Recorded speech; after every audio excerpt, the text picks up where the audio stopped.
बिस्मिल्लाहिर्रहमानिर्रहीम। अस्सलाम वालेकुम। आज की इस वीडियो में हम डिस्कस करेंगे HbA1c के हवाले से।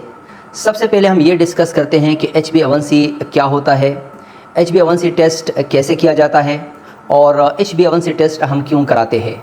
आइए सबसे पहले बात करते हैं कि HbA1c क्या होता है। HbA1c दरअसल ग्लाइकेटेड हेमोग्लोबिन होता है, जिसका एक दूसरा नाम है जिसको A1c के नाम से भी जाना जाता है। इसको हम ग्लाइको हेमोग्लोबिन भी कह सकते हैं और इसके साथ साथ हेमोग्लोबिन A1c के नाम से भी जाना जाता है। एक्चुअली होता क्या है कि जो हमारे RBCs है यानी रेड ब्लड सेल है, उसके अंदर हेमोग्लोबिन है, एक प्रोटीन है, उसका ये काम है कि वो ट्रांसपोर्टेशन करता है ऑक्सीजन का और कार्बन डाइऑक्साइड का।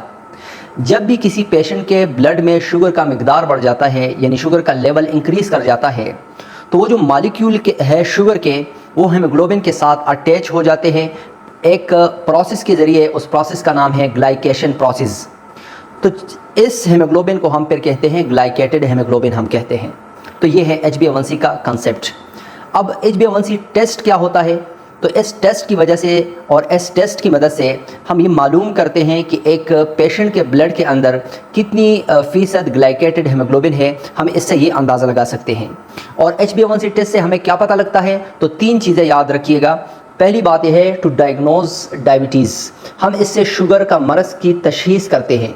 दूसरी चीज़ क्या है, assess the risk of developing diabetes related complications, यानी कुछ कॉम्प्लिकेशंस ऐसी है जो डायबिटीज़ के साथ रिलेटेड है, उसका हम अंदाज़ा लगा सकते हैं। और previous 3 months record of sugar, हम ये मालूम करते हैं कि जो प्रीवियस 3 मंथ्स है यानी जो पिछले 3 मंथ्स है या 3 महीनों के जो शुगर लेवल है वो कितना है इस पेशेंट में, या इस पेशेंट ने अपने शुगर को पिछले 3 महीने में कितना कंट्रोल कर दिया या कितना अनकंट्रोल है। तो इसका ये कंसेप्ट है। अब हम बात करते हैं कि ये टेस्ट कैसे किया जाता है। इसके लिए बिल्कुल सिंपल तरीके से ब्लड लिया जाता है और खून का एक सैंपल लिया जाता है ब्लड का, और फिर एक एडवांस मशीन के ज़रिए इसकी मेजरमेंट किया जाता है। अब हम बात करते हैं कि HbA1c की इंटरप्रिटेशन क्या है। देखिए, पहली बात तो यह है कि नॉर्मल लोगों में, एक नॉर्मल पर्सन में लेस देन 6.0 यानी 6.0% ये HbA1c का लेवल होगा।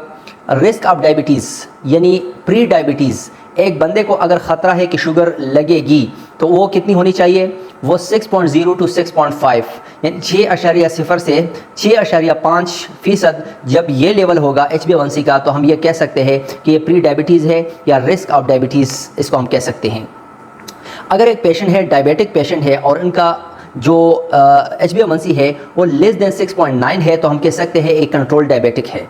और अगर किसी पेशेंट का 7.0 का से बढ़ जाता है, 7.0% से यानी 7.0 से HbA1c का लेवल बढ़ जाता है, तो हम कह सकते हैं कि ये अनकंट्रोल शुगर है और फ्यूचर में इनको कॉम्प्लिकेशंस आ सकते हैं, जैसे कि किडनी फेलियर का या किडनी प्रॉब्लम्स का या अदर जो न्यूरोपैथी कॉम्प्लिकेशंस है वो फेस कर सकते हैं। बाकी भी कुछ ऐसे कॉम्प्लिकेशंस हैं जो शुगर की वजह से यानी डायबिटीज़ की वजह से आ सकते हैं। सो बहुत बहुत शुक्रिया, थैंक यू।